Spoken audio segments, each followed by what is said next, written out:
మాట్లాడే అర్హత పవన్ కళ్యాణ్కి లేదు.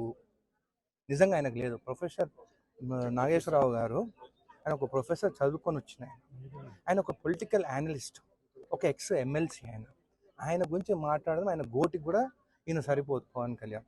ఈయన ఒక ప్యాకెట్ స్టార్. ప్యాకెట్ స్టార్ అంటే ఈయన ఒక ప్యాకెట్ స్టార్ అంటే చంద్రబాబు నాయుడు ప్యాకేజ్ ఇచ్చింది కాబట్టి ఆయనతో ఉన్నాడు. మళ్ళీ అమిత్ షా దగ్గర పోయి మాట్లాడుకున్నామో ప్యాకేజ్ కోసం. దమ్ము ఉంటే నాగేశ్వరరావుని అరెస్ట్ చేయాలనుకుంటున్నాను కదా, ఆయనను అరెస్ట్ చేసే ముందు ఆయన ఇంటి ముందు నేను నిలబడతాను. దమ్ముంటే నన్ను అరెస్ట్ చేశాక ఆయన అరెస్ట్ చేయండి. తెలంగాణ బిడ్డలను ఎవరినైనా కానీ ముట్టుకోవాలని మీరు ఆంధ్ర నుంచి ఇక్కడికి వస్తే మళ్ళీ గోబాయ్ ఆంధ్ర అని చెప్పేసి మేము స్టార్ట్ చేసినామంటే మీరు ఇక్కడ ఉండలేరు. అయినా కానీ అమరావతి అన్ని పైసలతో ఎందుకు కట్టుకుంటున్నారు? మీరు అందరు తెలంగాణలో ఉంటున్నారు కదా, ఆ పైసలు ఏదో మాకు తెలంగాణ జడ్చలలో ఒక 5,000 ఎకరాలు ఇస్తా, ఆ రాజధాని ఏదో రెంట్కి 99 ఏళ్ళ లీజ్ ఇస్తా, మీకు ఇక్కడనే ఉండరు, హైదరాబాద్ ఉన్నట్టుంటుంది, ఇక్కడ నుంచి ఆంధ్ర పాలన ఇచ్చినట్టు ఉంటుంది మీకు. అందుకే కాబట్టి ఇష్టం వచ్చినట్టు మాట్లాడితే మాత్రం ఊరుకునేదే లేదు మా తెలంగాణ వాళ్ళ పైన. మళ్ళీ రేపు నాకు డౌట్ కూడా వస్తుంది, రేపు వైఎస్ జగన్ ఏమైనా ఎక్కువ ప్యాకేజ్ ఇస్తే జగన్తో ఉంటాడేమో అని కూడా నాకు డౌట్ ఉంది.